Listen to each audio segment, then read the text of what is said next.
Mr. BB. with Mr. BB. Indeed, Mr. BB. Hey.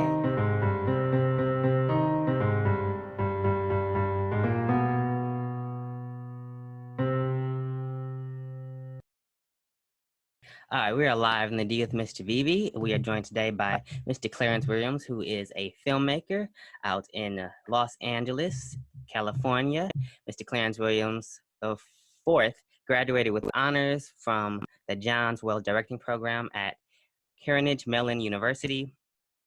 He's completed 3 feature films since graduating. His second feature, No Doubt, premiered at the 2018 Silicon Beach Film Festival. It's currently being distributed by Indie Flicks and Freakish Films, respectively. His last feature, My Friend Tucker, is being distributed by Indie Rights and premiered at the 2018 Gold State Film Festival. Lead actor Mitchell Edwards won the Best Actor for his performance in My Friend Tucker. Clarence was nominated for Best Director and Best Screenplay, respectively, by the Black and Latino Filmmakers Coalition, and he has produced other films including We Can't Breathe, His Pain, I Was Born a Good Girl, My Friend Tucker, and No Doubt. And he's joining us right here today on Live in the D with Mr. BB. How are you doing, Mr. Williams? I'm doing very well. Thank you. Thanks for having me. This is a dope thing to be a part of. Thank you for joining us, and we appreciate that. So you told it, we got at your bio and your school and your experience, but tell us a little bit about yourself. How did you get into this thing? How did this become? And all these short films you've produced. Wow. Well, so I've been telling stories since I was about, I say 2 or 3 years old. So before I even knew how to write, I would tell stories to my parents, and they would just write down whatever I told them into like a little notepad. And when I finally got old enough to write myself, I would, get my own notebooks, my own notepads, and I would just write ideas, different scripts. Sometimes I would just write like my own ideas for movie posters, just all things related to film and stories. I kind of unloaded everything into hundreds and hundreds of notebooks. Right. So from there, when I was 10 years old, I made my first actual film. It was actually, I remember it very well. It was a film about the history of Georgia for a history class that I took when I was in the 5th grade. Wow. So I made that back then when I was 10 years old. So of course, looking back, actually, I don't even know what ended up happening to that movie. Might have got deleted or burned, or I don't know. But I do remember watching and playing that film for my, my teacher, my peers, my friends, and everyone was really just impressed. They were like, "Oh wow, Clarence, you wrote this and you directed this." And so, like, as I said, looking back as I was 10 when I made it, so it probably wasn't that great, but just the fact that I was passionate about something and I had a lot of people that were just impressed that I set out to do something and I followed through, that really it left a big impact on me. And from there, I decided, I want to keep doing this. I want to tell stories. I want to be a filmmaker. And from there, 17 years later, I'm actually still doing it and still very excited to kind of grow and learn as a filmmaker. I went to Carnegie Mellon, which is mainly a theater school, but I think it really taught me a lot about working with actors and articulating my vision to people. Because, as a director, it's your job to really make sure you communicate with your cast, with your crew, and just so everyone's on the same page. Right. And so I really took what I learned in college, and I've applied that to the films I made while in college, but also outside of college. So my goal is honestly just to keep on making films, keep getting better, and just hopefully making a name for myself as a filmmaker.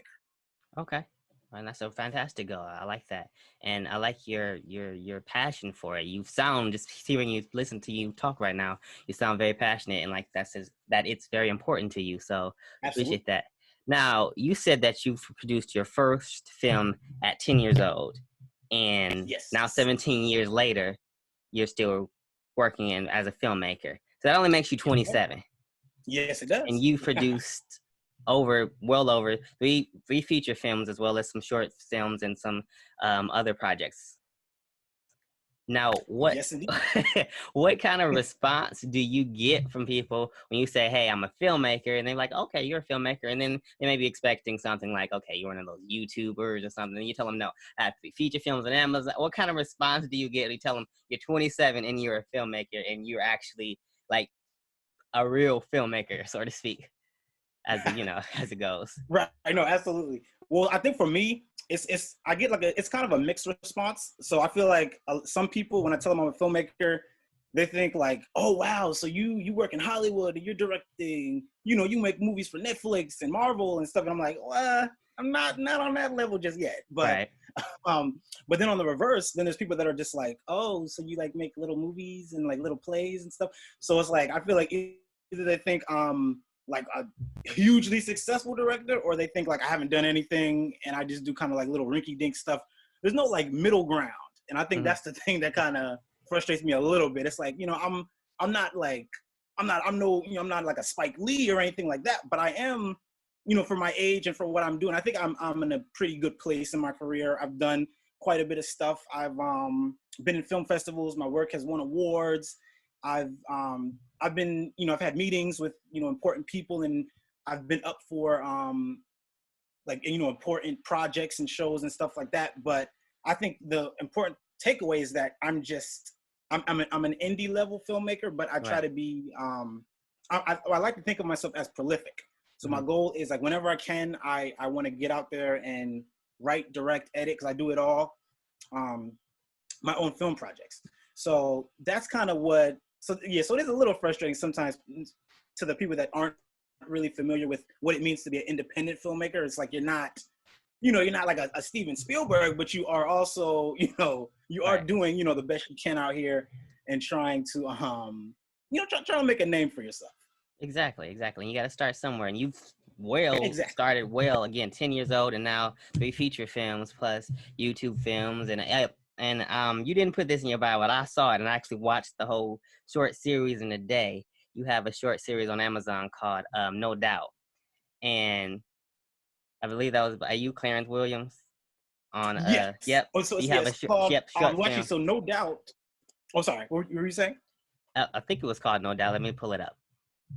But go ahead. I You think gonna tell me you about might it? be talking about Not How It Goes. Not How It Goes. I'm sorry. Yeah, No Doubt is the movie. Not How It Goes is the short series you have, and they're actually really good. They're only about 3 to 5 minute episodes each one, so you can get through them rather quickly. But they're captivating, they're interesting, and they remind me kind of the movie No String Attached.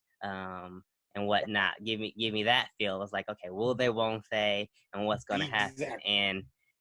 And I was wondering, it's like, I wonder if a season 2 is gonna come out and what's going on with that. So yeah, you definitely so that's captivate as a storyteller. Well, thank you. I appreciate that. So actually, Not How It Goes, that was a series.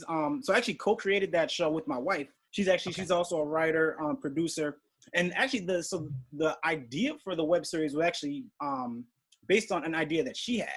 So we kind of came together and we're like, you know what? I think we should do something that kind of covers the whole friends with benefits scenario, but do it with like an all Black cast, because I feel like a lot of times there's not enough projects that feature, Black people in prominent roles that's also relatable, or that can connect to like the whole audience. I feel like a lot of times, a lot of projects with Black leads, it gets grouped into being like a Black film. And then from there, people think like, oh, I can't relate to that because I'm not Black. But it's like, you don't need, you can have a Black lead actor and an all Black cast, and the themes of the show or the movie can still be relatable. So that's what we really wanted to do with this. Like, if you watch Not How It Goes, yes, it's an all Black cast, but everyone can relate to these situations.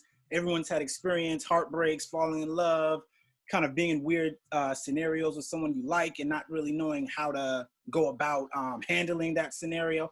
So that was like the real, that's really what we wanted to capture. We wanted to just do like an honest depiction of, millennials. So it doesn't matter that they're Black, but it's millennials kind of going through romance pretty much. Right. So so I'm definitely glad. I appreciate that you watched that. Thank you so much. We actually are, I can't give away too much, but we are working on a little something, a little spinoff, a little something with the Not How It Goes characters.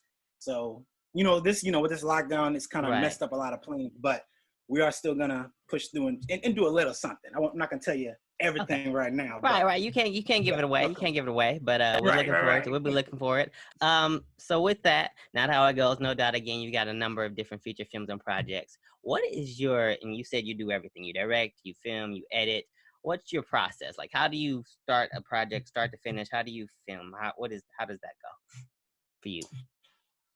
So usually what I do, I like to, so I start off with an idea. Sometimes people will approach me for, so I did a film called His Pain, a short film. That was actually an idea that came from the lead actor in that film. His name is Kent Davis. He kind of came to me with an idea, like, I want to do something about a guy who's being abused emotionally and physically by his wife, because, you know, domestic violence affects everyone. There's no Right. such thing as like reverse domestic violence. It's you know, just domestic violence. Men are victims just as much as women. So I wanted to do a story about that, because it's like, you know, you don't see that too often, but it's out there, it happens. So for a project like that, he kind of came to me with the idea, and then from there I developed it. I came up with the characters. I turned it into a script. But then, for example, a movie like No Doubt, which was my second feature film, that was an idea that I came up with because I was thinking, you know, I want to do something about, you know, kind of being like a millennial in the whole dating scene when you're a millennial. And I feel like a lot of people, online dating is very popular. You know, it's a lot of people in our generation, that's how, you know, people find love. So I wanted to do a story about that because it's relatable. So something like that, I was able to I came up with that idea, turned it into a script. So a lot of times I usually am hit very strongly with an idea, no matter like what the genre is, whether it's like a comedy, drama, horror. And from there, I turn it into a script.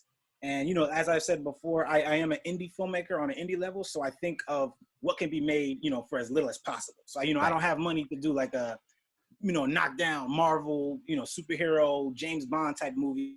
But I do have the resources to do kind of an intimate, you know, small scale, like character drama or character comedy, because I'm really big into characters. So a lot of my work is dialogue driven, it's character driven, because for me personally, that captivates me. Like some of my favorite movies, they're all character driven, they're all dialogue driven, and because I think those are the movies that really stick with you. I think a character drama will stick with you more than, you know, a big blockbuster action spectacle. You know what I mean? Exactly. Because as with the again, the Marvel movies and the James Bond movies, it's like it's action packed, it's everything, and you explain this. Someone can sit there and explain the scenes to you, but maybe one or two, but you're not gonna really remember the lines and the dialogue that went on in the James Bond film or an Avengers film. You'll be able to put one or two cool, you know, lines, but in the more character drawn ones, like Not How It Goes and those comedies and romantic, you know, more intimate ones, is okay. This character did this, and someone will literally watch one episode and be able to tell the whole story. And so I understand definitely what you're saying there. It's like really draw those characters out and pull them out, and that challenges, I'm sure, your actors as well to dive deeper and, you know, build themselves up and build their craft. 100%. It's all about, because a lot of times some of like the actors I work with, they kind of crack jokes because like, oh, we're about to do a Clarence thing. We know it's gonna be a lot of dialogue. Like we gotta get, you know, gotta get ready. So it's like a little joke I have. But I really, and also I think it goes back to me going to a drama school. That's really helped me like work with actors and you really get my ideas across, or the things I want to do or things I want to convey on screen. I feel like my education has really prepared me for that. So I think going to a theater school also kind of shaped my love of you know, of kind of like character pieces and smaller scale projects. So that's always been the stuff that's spoken to me. So that's why I'm glad I can make these type of movies. You know what I mean? Yes, sir. Definitely. And then one movie that I saw, the first project that I saw, and the main reason I wanted to contact you, because I thought it was just an important conversation, a current conversation, and one that needs to be had again and again till we resolve this issue. So can you tell us a bit about your film, We Can't Breathe? Absolutely. Well, firstly, thanks again for watching it.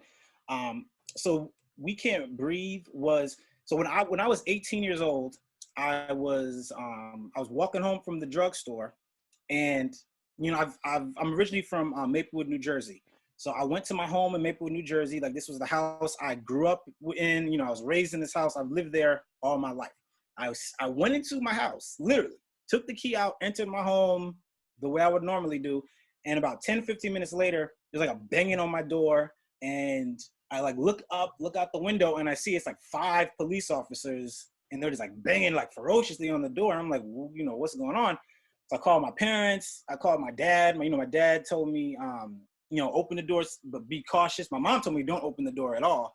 But, I was worried they were going to end up kicking the door in or doing something. So I opened the door and I'm just like, yes. And they're like, you live here? And I'm like, yeah, I've lived here all my life. They're like, okay. Because we just got a call that there was a young black man who was breaking into houses and you matched the description. And I'm just like, here we go again. So luckily that situation, clearly I'm still here. So it didn't escalate for the worst, but it could have.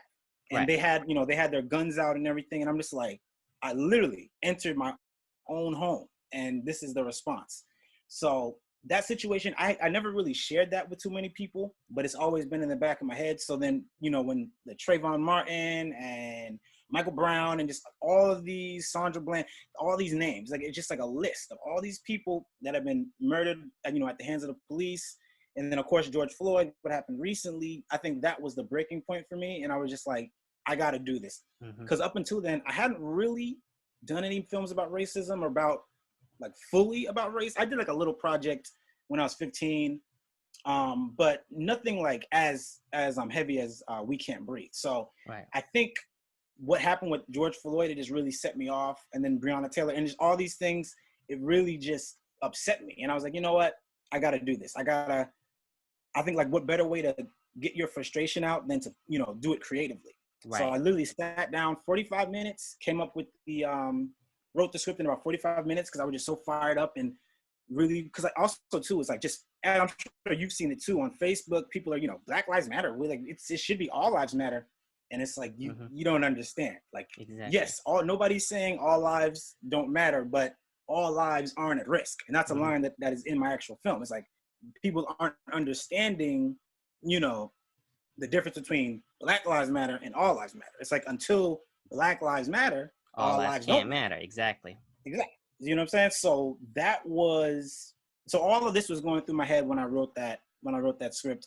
I wrote that, I feel in the beginning of June, and then 2 weeks later we were filming it. Everybody was, and of course we shot this during, of course, the this COVID pandemic. So we had, masks, hand sanitizer, social distance. It was a very small crew. We were very concerned about making sure everyone was safe. We were, yes, it's important to get this film made, but, safety first, health first. So we were very cautious, but luckily I had a great team behind me.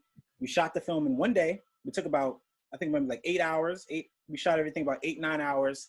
And I did the editing, just released it. So we actually have gotten into, so far we've gotten into 2 film festivals. Well, we've submitted to a whole bunch. So I'm hoping we can get into some more. But I think this is my most personal film because it deals with stuff that's, very close to home. Me being a, a Black man, not just a filmmaker, but I'm a Black man too. And it's like, I feel, when I hear about these victims dying, and I'm sure same thing, you feel this as well. That could be us. Right. And I feel that's the scary part. So I definitely wanted to just get this out there and spark a dialogue. And so far, the reception has been, very strong. People really appreciate what we created. So I'm very excited about that. Right. And the part that I like about the film, without giving too much away, is the privilege that has to be checked sometimes, even with our own, because the 2 people are having a conversation, and the one person that has to check the other is like, no, you don't understand this because your background is you're protected by the badge. We're not so much, and sometimes we're just minding our own business. Like you say, you're going into your own home, and Mr. Arby was just walking around his neighborhood, and Trayvon Martin was just coming back from the store. So exactly. So yeah, that film is definitely something I think everyone should check out. And again, a conversation that needs to keep being had until it's resolved. Exactly. Yes, sir. So with that, what other projects, if any, social projects especially, are there that we can look forward to? So right now I do have, but the as a lot of filmmakers will understand, it's hard to really say for sure because sometimes Right. a lot of things in the film is up in the air. So you could say like, oh, I'm shooting this project, but then something might happen. You might lose the finances, and it's like, Hmm. So at the moment, I do have a few things in the works, but it's in a very early stage, so I Hmm. can't say too much. But what I Okay. will say is I have during this this lockdown and everything, I've been banging out a lot of different scripts, different genres, some comedy, drama, romance. So I've also been just in the process of getting it out to different producers and different companies just to see what's what's happening with that. But one thing that has happened to me, fortunately, is one of my scripts has been optioned by a production company. So and usually what an option is they kind of they give you an amount of money, and they kind of hold on to your script with the intention to get it produced. So of Okay. course, when the option, it doesn't mean the film is 100% getting made, but it Hmm. means there's a company that is interested in trying to get it made. So that's what I have going on right now. Like the biggest thing at the moment, I wrote a horror script, and there's a company right now that has optioned that. So hopefully all goes well, and they will end up actually producing it, turning it into an actual film. And then, but aside from that, yes, I do have a few things that I mentioned before that we are planning, hopefully trying to get shot, but just I don't want to jinx it as of Right. now. Just I don't Right. want to tell you like yes what this is about, just in case it doesn't happen. Hmm. But I'll definitely send you a link though. If we do Okay. everything goes Yeah. well and we shoot it, I'll definitely be sending it to you. So don't even worry. Well, all right, all right. Well, congratulations on even getting this far, not only in your career, but with that being option, so that way it can be produced by, and your vision can get out there even further. So congratulations on Thank that you. I much, appreciate on that. that for happening. What's so what's like and of course you're gonna grow as a director. So what might be today might be not be the same 3 years from now, 5 years from now, a week from now. As a creative, that's just how it happens. But Right, for right absolutely. now, what's like the ultimate film you like to create, or you like to create yourself? So I guess for me, there isn't like one in particular. Well, I think there isn't one genre or one story that I want to tell like more than anything. But what I do want to do is kind of what I mentioned before with Not How It Goes. I want to create more projects where the lead actor is black man, black woman, it's a black person Hmm. that everyone can relate to. So like if you I'm sure you're familiar with Jordan Peele and his work. So like a Right. movie like Us, Us. that's about a black family, but it made so much money and it got such praise because everyone can relate to it. Like Hmm. white families, Asian families, Hispanic families, everyone can relate to the struggle of just wanting to get away from these villains and protecting your family. So I Right. want to do more stories that are another filmmaker that I like. I like Kevin Smith and like John Hughes, guys like that. And a lot of their films are so popular because they resonate with people. But I Right. want to I want to create something that has like a black cast, a diverse cast, a cast of people of color that all races, that everyone can watch and come back to and be like, that movie really spoke to me. Those characters really spoke to me. So I think for me, I just want to beat. I don't want white to be the norm anymore. So I Right. feel like white has been the norm for so long. I feel like now, I think a black person should be norm, an Asian person should be norm, a Hispanic person should be the norm. It shouldn't always just be a white person. You know what I'm All saying? inclusive. So Everybody should be represented. exactly, exactly. So I feel like there shouldn't be one race that's that's like the token for the everyman. And I think any Exactly. race should be able to be the everyman. Hmm. So my work, that's what I'm doing. Like you'll see, as you've seen too, a lot of my projects, or not even a lot, all of my projects, star black people or Hmm. star people of color, and that's what I'm going to continue to do because if I don't, who will? You know what I mean? Like, Exactly. gotta So, represent. yep. Got to represent and got to get it started, so that way you can be that change that you want to see in the world. So I commend Exactly. you for that. So thank you. Real quick, if you can think of five, just five. If not, you can give a couple more of your favorite top filmmakers that give you inspiration or that you just like there and really appreciate their work. I know you said John Hughes, Kevin Smith. You can give us a few more. Oh, that's well. See, the funny thing is, John Hughes isn't even like one of my favorites. He just, Yeah. I just like I like his work. But my top is Spike Lee. Mm-hmm. We got Tarantino, John Singleton, Kevin Smith, and okay. So the fifth one, It's kind of a toss-up because I really like Ryan Coogler. I really like, and he hasn't even made that many movies, but he's just had his career is just crazy. The films he's made have been really powerful. But it's like, so Ryan Coogler and another filmmaker named Richard Linklater. So he did Dazed and Confused, the Before trilogy. He's done a lot of movies, but his work also really speaks to me because he's very big on putting character and story over plot. Mm-hmm. So a lot of his movies are not plot driven, but they are dialogue driven, they're character driven, and a lot of his subject matter is relatable. So like all those filmmakers, they all have definitely had a pretty big influence on my own work. A lot of my projects, as I've said before, is very much it's not really plot heavy, but it definitely is, you know, heavy on just characterizations and dialogue and really getting to know, or pretty much like slice of life projects. So I really love those types of films. Okay. All right. When I've talked to different producers and directors in different industries, music, radio, and they said sometimes what happens when you find out where the milk comes from, you don't respect it as much, and it's like, okay, it's not as cool once you know how it's done. So has with you now producing films, directing films, writing and shooting, editing your own films, has that ruined some of your viewership to some films that you used to just adore when you were younger, or even going to see new films now? How does that affect you once you preferably know how the sausage is made? Right. That's a very good question. I think so funny enough, I mean, even you know, I've made a bunch of movies, and I'm still like a student myself. I still like am learning all the time. So there's still stuff that I see in movies, mostly like action movies. I'm still like, how did they do that? You know, and I'm a guy, like, I watch the behind the scenes footage, listen to director commentary, but there's still stuff, especially like with like Marvel movies, there's just things, or just action movies in general. I'm just like, how did they do that? Like, I'm like, what? But so I think for me though, I'm able to watch a movie with multiple hats on at the same time. So I can watch it just as an audience member, but I can also watch it and like study, you know, the dialogue, how it was written, or the performances, or how, you know, the different shots used. So I have a whole bunch of wheels turning as I watch a film.